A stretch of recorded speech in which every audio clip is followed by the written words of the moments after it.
ိုတော့ကိုစံမြတယ်မအေးလှတယ်လင်မယားနှစ်ယောက်ယောက်ျားဘာမှမလုပ်ဘူးကိုစံမြဒီတိုင်းထိုင်နေတော့မလားဘာတော့ဈေးလေးပါလေရောင်းတယ်ငါမှမရောင်းတတ်တာဟာကဲကျုပ်ပုတ်ရက်ပေးမယ်ပုတ်အကြီးတစ်လုံးသေးတစ်လုံးရက်မယ်အဲ့ပုတ်ကိုထမ်းပြီးဟောမတဲ့တဲ့မြို့သွားရောင်းမြို့လည်းငါမရောက်ဖို့ပေါ့မိမရာပုတ်အကြီးရှိရထားပေးမယ်လေအေး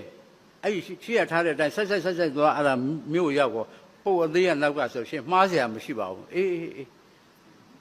အဲ့ဒါမိမပုံတောင်းနှလုံးရက်ဒါက900ဟောတာက300အေးပါသိပါပြီပုတ်ကြီးရှိရထားအေးပါပုတ်ကြီးရှိရလမ်းပေါ်တင်ပေးလိုက်တော့ပုတ်ရှိအတိုင်းလိုက်သွားတော့မြို့မသေးကြဘူးလေမသေးကြမရှိတော့ရောက်ကိုရောက်အောင်ဒါမဲ့ကိုစံမြလမ်းရောက်တော့ဇရက်ပေါ်ခဏတော့နားအောင်မှဖြစ်မယ်ဆိုတဲ့အဲ့တော့နောက်လာတဲ့ဧည့်သည်ကပုတ်လှဲ့ရအပေါက်ကတစ်လက်ကြီးဆိုတော့ပုတ်လှဲ့ထားတယ်ကိုစံမြမသိဘူးနိုးလာတော့အကြီးကမြို့ရောက်တယ်ဆိုတော့ပြန်လျှောက်တော့ရွာပြန်ရောက်လာ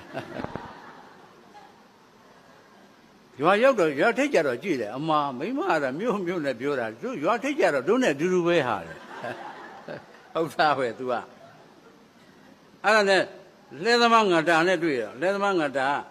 နှုတ်ဆက်တယ်ဟိုဝိုင်းစာမြအမဒီကောင်လည်းတို့မြို့တာဆိုတော့တို့ရငါတာအတိုင်းပဲနွားနှစ်ကောင်လည်းငါတာအတိုင်းပါပဲအမလေးလောကအတုတွေရှိတယ်ဟုတ်သားပဲဟာတယ်အမ तू ကရင်းနဲ့ပြန်လာတယ်ရွာလေကြတော့လက်တဲ့တော်တုတ်နဲ့တွေ့ရဟဲ့စာမြဘယ်တော့အမဒီဘွားတော့ငှသိတာဟာစာမြတယ်ဒီကခေါ်တာတန်းလို့ဒီပဲဗျခင်ဗျားတို့မြို့လာတာပဲဘယ်မြို့တော့